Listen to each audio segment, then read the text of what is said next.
नमस्कार, जोहार आप सभी साथियों का एक बार फिर से स्वागत है हमारे चैनल पीसीएस फाउंडेशन पे। आज समान विज्ञान का 9वां क्लास है क्योंकि समान विज्ञान का बहुत ही महत्वपूर्ण है सीजीएल में। इससे लगभग जो है 20 प्रश्न पूछेगा, ठीक है? चलिए, यानी कि 60 नंबर का।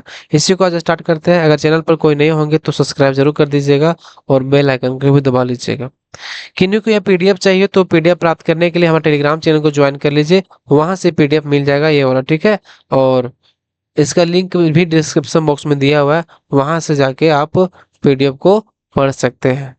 चलिए, आज का पहला सवाल आपके सामने है कि थोड़ा सा वेट कीजिए। हाँ, पहला सवाल है कि आंख का वह हिस्सा जो तंत्रिका संकेतों में किसी वस्तु की छवि के रूपांतरण के लिए जिम्मेदार होता है। पूछा है कि आंख का वो हिस्सा, ये आंख हो गया, मान के चलिए आपका। तो आंख का कौन सा हिस्सा है जो तंत्रिका संकेतों में किसी वस्तु की छवि के रूपांतरण के लिए जिम्मेदार होता है? तो कौन सा जिम्मेदार होता है वो किसी वस्तु की छवि के लिए? तो ये होता है आपका कौन? रेटिना। जो रेटिना होता है वह तंत्रिका संकेतों को क्या वस्तु की छवि के रूपांतरण के लिए जिम्मेदार होता है।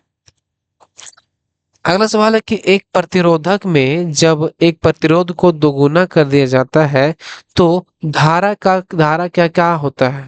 जब एक प्रतिरोधक में जब प्रतिरोध को दोगुना कर दिया जाता है तो धारा का क्या होता है? तो धागा धारा क्या हो जाएगा? धारा जो है ना, वो आधी हो जाती है। जब प्रतिरोध में एक प्रतिरोध को दोगुना कर दिया जाता है तो धारा एक मतलब आधी हो जाती है, ठीक है?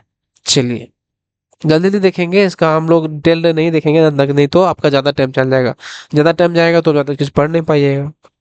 चलिए, तीसरा सवाल है कि जड़त्व किसके समानुपातिक है? जड़त्व जो बोलते हैं इनर्शिया, वो जड़त्व किसके समानुपातिक है?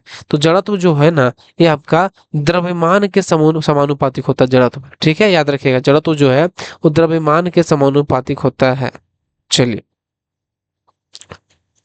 अगला सवाल है कि एक तरंग के लिए तरंग दैर्घ्य को समय अवधि से विभाजित करने पर बराबर होता है। एक तरंग के लिए तरंग दैर्घ्य को समय अवधि से विभाजित करने पर बराबर होता है। क्या बराबर होता है?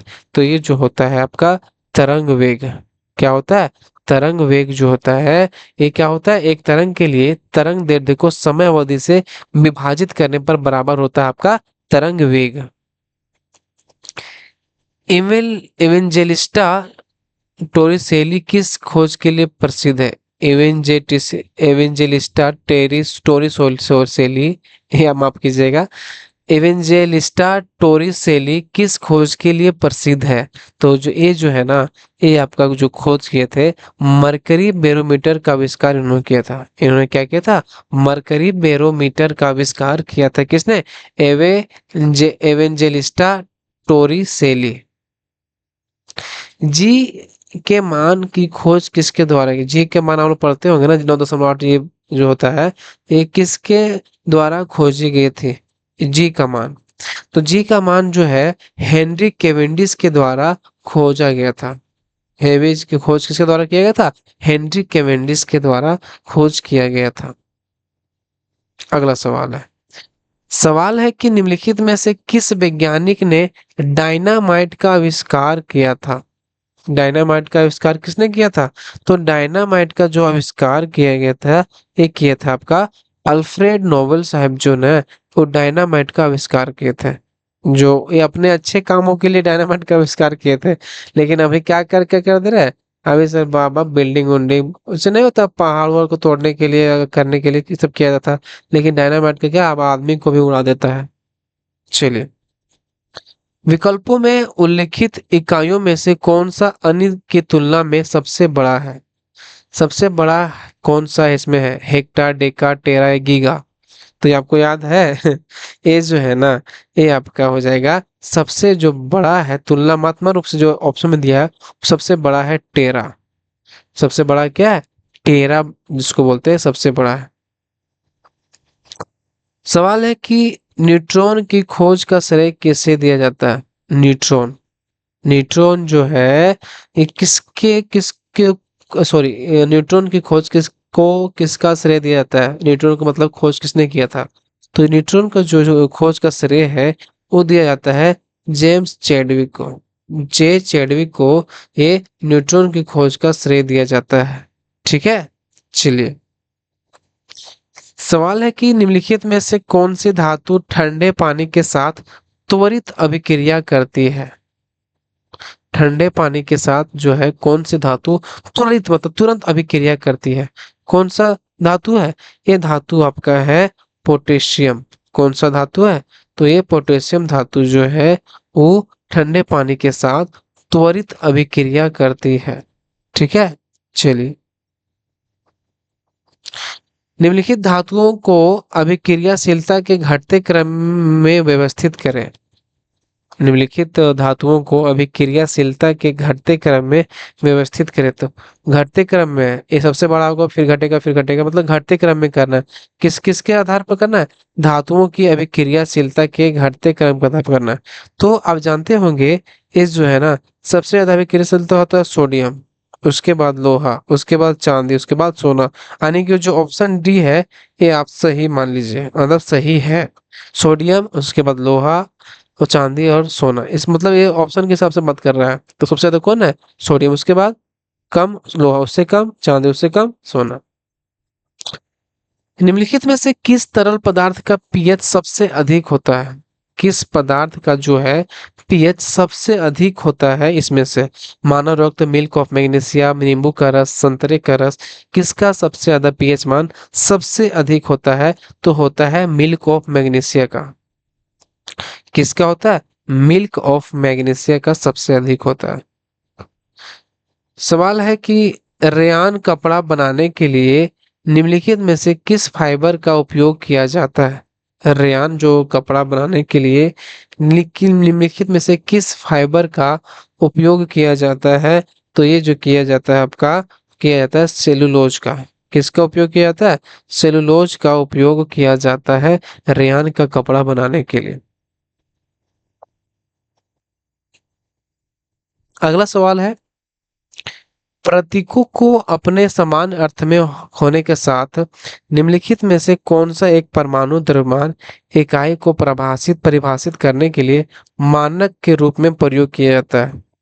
फिर से सवाल पढ़िए कि प्रतीकों को प्रतीकों के अपने समान अर्थ के होने के साथ निम्नलिखित में से कौन सा एक परमाणु द्रव्यमान इकाई को परिभाषित करने के लिए मानक के रूप में प्रयोग किया जाता है? तो मानक के रूप में जो है ये पिया जाता है किसका? C12 का। किसका प्रयोग किया जाता है? C14। तो C14 किसका कार्बन रेटिंग होता है? C12 उसी तरह का होता है। 1817 में आवर्तिता के किस नियम से पता चलता है कि फास्फोरस का परमाणु भार नाइट्रोजन और आर्सेनिक के परमाणु भार का औसत होता है? 1817 में आवर्तिता के किस नियम से पता चला कि फास्फोरस का परमाणु भार नाइट्रोजन और आर्सेनिक के परमाणु भार का औसत होता है? तो ये जो होता है ना, ये किसके अनुसार पता चला था? ये पता चला था, ये आपका डोबेराइनर का जो त्रिक नियम था उसके अनुसार यह पता चला था, मतलब इसमें पता चला था। कार्बन काल निर्धारण का क्या अर्थ है? जो कार्बन डेटिंग हम लोग करते हैं उसका क्या अर्थ है? उसका अर्थ सिंपल सा है कि बहुत पुराने वस्तुओं में कार्बन के विभिन्न रूपों की मात्रा को मापकर उनकी आयु की गणना करना। मतलब उसमें सब देखा जाता है कि इसमें कार्बन की मात्रा कितना है, या कि उससे मतलब हड्डी हो गया तो या कुछ और हो गया, कुछ सामान हो गया, उसमें देखा जाता है कार्बन की मात्रा कितना है। उसी के अनुसार पता चला जाता है कि यह वस्तु कितना पुरानी होगी। ठीक है, चलिए। सोलनम लाइकोपर्सिकम एल निम्नलिखित में से अत्यधिक खपत वाली सब्जी किस वैज्ञानिक का नाम है? सोचिए। सोलनम लाइकोपर्सिकम एल जो है निम्नलिखित में से अत्यधिक खपत वाली सब्जी किस वैज्ञानिक का नाम है? आलू, टमाटर, प्याज, लहसुन। अभी सबसे ज्यादा क्या महंगा है अभी खाने मिल रहा सब्जी में? तो अभी सबसे ज्यादा जो है वो टमाटर। दाम इसी का घटता है फिर इसी का बढ़ता है। ठीक है, अभी 80-100 रुपये किलो हो गया है, ठंडा के या दिनों में ये क्या हो जाता है, 5-10 रुपये हो जाता है। यानी कि ये इसका नाम, वैज्ञानिक नाम क्या है, इसका नाम, वैज्ञानिक नाम है सोलोनम लाइकोपर्सिकम एल। निम्नलिखित में से कौन सा पादप रोग सूक्ष्म जीव युग्म सही है, पूछा है निम्नलिखित में से कौन सा पादप रोग सूक्ष्म जीव युग्म सही है। तो सूक्ष्म जीव जो सही पूछा है वो पूछा है आपका, ठीक है। तो ये जो है ना, साइट्रस कैंकर क्या वायरस से होता है, नहीं। गेहूं का रतुआ यानी राष्ट्र रोग जो होता है वो कवक से होता है। ये बिल्कुल सही बोल रहा है। ऑप्शन जो 2 है ये सही है, लेकिन साइटर कैंकर जो वायरस से नहीं होता है। और गेहूं का रतुआ जो होता है यानी राष्ट्र रोग, वो कवक के कारण होता है, जो कि ऑप्शन जो पहला में दिया हुआ है।